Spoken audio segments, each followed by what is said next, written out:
to begin with? Why would someone want to invest in a volatile crypto market? Yeah, funny story. One of my buddies in college back in 2010 told me about Bitcoin. I had 600 Bitcoin back then, and I sold them all when they hit $20 a piece, and I thought I was rich. I thought I had all the money in the world. It was like, it was like $18,000 or something, which or $12,000 as a college student. I really was rich. Like I was loaded. We went out. We had a great time. But crypto has been this thing for me that now I've obviously gotten back into it. Took a break for a couple of years, and I just see so much potential in it.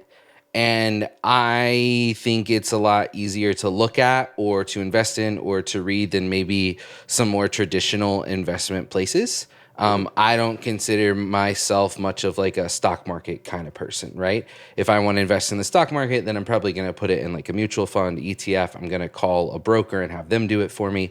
But crypto is something that I can do. I can get in, I can get out of, I can do all these kinds of things. So I really enjoy it, and I see a lot of potential for the future use of it as well, which is one of the big reasons why I am in crypto. So that's so interesting, Taylor. You said you connected with it more than the stock market. Can you pull on that thread a little bit more? What does that mean? Yeah, so the thing is that, okay, so if you look at the stock market, you look at any company, you look at any shares, right? So let's look at somebody like Tesla, right? Tesla shares can go up and down based on what Elon Musk tweets or how many cars they deliver or how many cars they make or how many pre-sales they have for the Cybertruck or whatever it is. And it's like, I have no idea how to track that down. I know you can. I know there are people who are experts at that, right?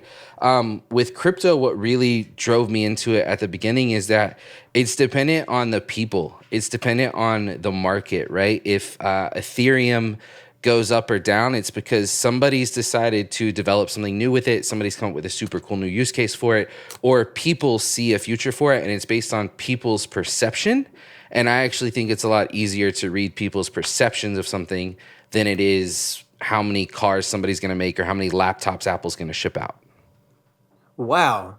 So stock market, crypto, on some level, you're saying they're both based on perception, but you can read the crypto side of it more than even the stock side.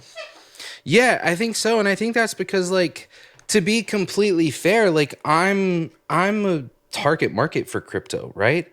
I'm a young guy in America, to be frank, and I have some disposable income. And so it makes sense for me to be looking at it, me to be reading it, me to be, reading into it. In the crypto world, we get into Discord and stuff like that, and we're chatting with other people who are doing this. And the thing is I'm in Discord channels with other people who, they have so much more money than me. It's not even silly. And they've been doing it for longer than I have.